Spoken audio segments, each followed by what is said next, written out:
अस्सलामुअलैकुम दोस्तों तबलीगी जमात को आज कौन नहीं जानता। दोस्तों इन्हीं से जुड़े कुछ तथ्य हैं जो हम आज की वीडियो में देखने वाले हैं। चले दोस्तों वीडियो को शुरू करते हैं। मेवात से आने वाले चंद लोगों ने आखिर कैसे दुनिया के सबसे बड़े सुधार आंदोलन की बुनियाद रखी।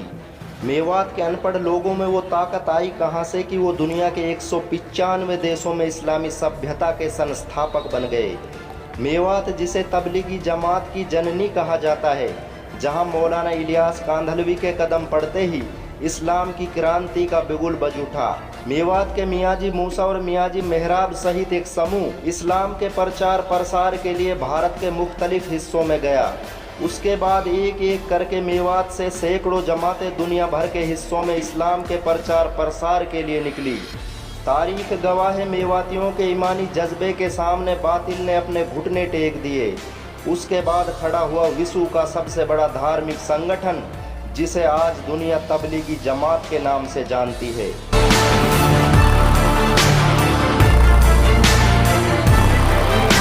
क्या आप भारत के सबसे बड़े मुस्लिम धर्मगुरु का नाम जानते हैं? उत्तर प्रदेश के शामली में पैदा होने वाले मौलाना साद भारत ही नहीं बल्कि पूरी दुनिया के सबसे बड़े मुस्लिम स्कॉलर माने जाते हैं। मौलाना साद दुनिया के सबसे बड़े धार्मिक संगठन तबलीगी जमात के अमीर हैं। तबलीगी जमात की शुरुआत मौलाना साद के परदादा मौलाना इलियास कांधलवी ने सन 1926 में की। ये भारत ही नहीं दुनिया की पहली गैर राजनीतिक इस्लामिक संस्था है जिसका मकसद सिर्फ इस्लाम का प्रचार प्रसार करना है। तबलीगी जमात में विभिन्न देशों के सांसद, मंत्री, प्रधानमंत्री और कॉरपोरेट जगत के लाखों लोग जुड़े हुए हैं। दुनिया में तबलीगी जमात के अलावा कोई ऐसा संगठन नहीं जो बिना प्रचार प्रसार के करोड़ों की भीड़ इकट्ठा कर ले। बांग्लादेश के ढाका शहर में हर साल होने वाले तबलीगी जमात के समारोह में तकरीबन 1 करोड़ से भी अधिक लोग जमा हो जाते हैं। 10 मई 1965 को कांधला में जन्मे मौलाना साद को दुनिया के 500 सबसे प्रभावशाली मुसलमानों की लिस्ट में जगह दी जा चुकी है। मौलाना साद 1995 में ही तबलीगी जमात के मजलिस सूरा के तीसरे सबसे बड़े सदस्य बन गए थे। मौलाना साद के जन्म के 8 साल बाद ही उनके पिता मौलाना हारून का इंतकाल हो गया। बहुत कम लोग जानते होंगे कि मौलाना साद के पहले उस्ताद मौलाना अली मियां नदवी थे। उन्होंने ही मौलाना साद को मस्जिद नबवी में इब्तिदाई तालीम दी। हयातुस सहाबा को उर्दू में मुरत्तब करने वाले मौलाना इलियास मौलाना साद के उस्ताद थे। ये किताब आज भी दुनिया में बिकने वाली उर्दू की सबसे बड़ी किताब है। इस किताब को मौलाना साद के दादा मौलाना यूसुफ कांधलवी रहमतुल्लाह अलैह ने लिखा था। मौलाना साद का सिलसिला नसब इस्लाम के पहले खलीफा हजरत अबू बकर सिद्दीक रजी अल्लाह अन्हु से जाकर मिलता है।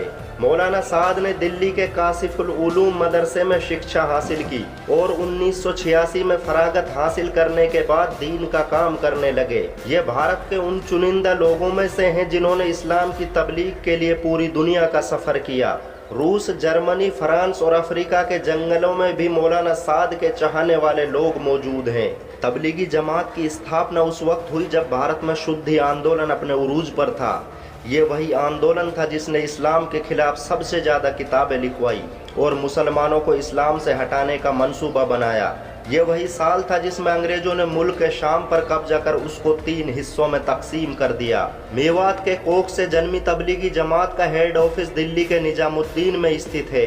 इसे 1926 से आज तक कहीं भी विस्थापित नहीं किया गया। अमेरिका से लेकर रूस, जापान, इंडोनेशिया और फ्रांस तक हर शहर में इसकी शाखाएं फैली हुई हैं। तबलीगी जमात की बुनियाद रखने वाले मौलाना इलियास दारुल उलूम देवबंद के छात्र थे। पाकिस्तान के पूर्व राष्ट्रपति फारूक अहमद खान और मोहम्मद रफ़ीक तर्रार भी तबलीगी जमात से ताल्लुक़ रखते थे। तबलीगी जमात ने अंतर्राष्ट्रीय स्तर पर बड़े ही गहरे असरात मुरत्तब किए। अमेरिका और ब्रिटेन ने तबलीगी जमात को बैन करने की कई कोशिशें की, लेकिन वो इसमें कामयाब नहीं हो सके।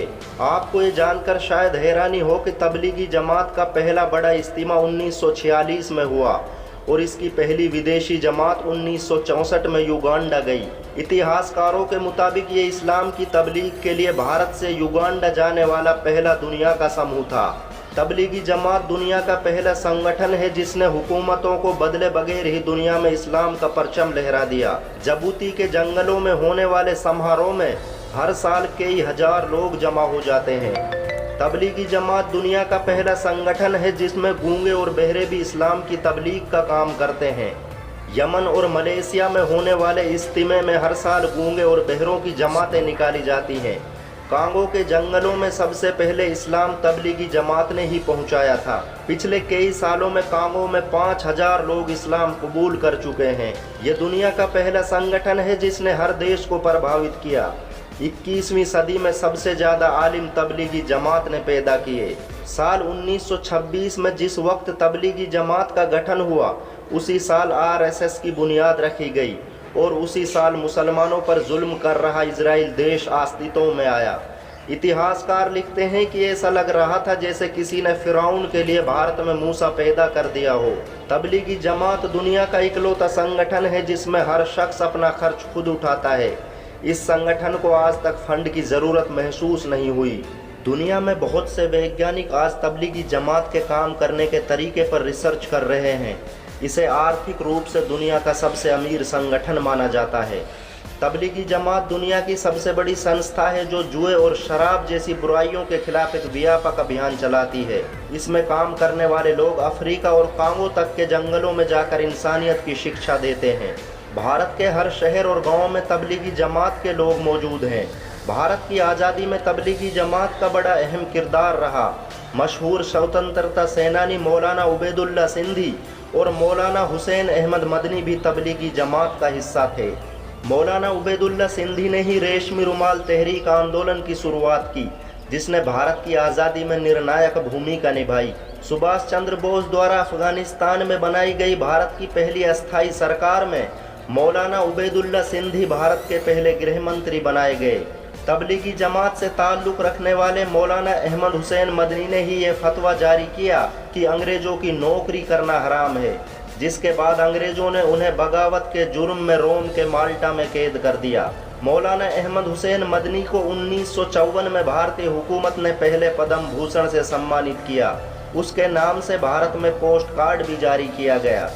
आपको ये जानकर शायद हैरानी हो कि आज़ादी के महान नायक और भारत के तीसरे राष्ट्रपति डॉक्टर जाकिर हुसैन भी तबलीगी जमात का हिस्सा थे। उन्हें कई बार तबलीगी जमात के अधिवेशन में शिरकत करते देखा गया। ब्रिटेन के ड्यूजेबरी में आज पूरे यूरोप तबलीगी जमात द्वारा नियंत्रित किया जाता है। तबलीगी जमात से प्रभावित होकर दुनिया भर में लाखों लोग इस्लाम कबूल कर चुके हैं। इसे दुनिया का सबसे बड़ा सुधार आंदोलन भी माना जाता है। बिजनेस इनसाइडर सर्वे के मुताबिक तबलीगी जमात का नेटवर्क दुनिया के 195 देशों में फैल चुका है। इसको दुनिया भर में फॉलो करने वालों की संख्या 100 करोड़ तक हो सकती है। तबलीगी जमात हर तरह की हिंसा का विरोध करती है। मौलाना साद की ताकत का अंदाज़ा इसी बात से लगाया जा सकता है कि दुनिया भर की हुकूमतों में उनके चाहने वाले मौजूद हैं। अरब देशों में मौलाना साद को बड़ी ही इज्जत की नज़र से देखा जाता है।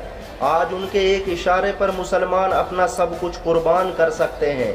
अगर आप तबलीगी जमात का समर्थन करते हैं तो हमें कमेंट करके ज़रूर बताएं। दोस्तों उम्मीद करता हूँ ये वीडियो आप लोगों को पसंद आई होगी। अगर वीडियो पसंद आए तो वीडियो को लाइक कर देना, अपने तमाम दोस्तों में वीडियो को शेयर कर देना और वीडियो की राय कमेंट बॉक्स में ज़रूर दीजिएगा। दोस्तों मिलते हैं नेक्स्ट वीडियो में, तब तक के लिए अल्लाह हाफिज़।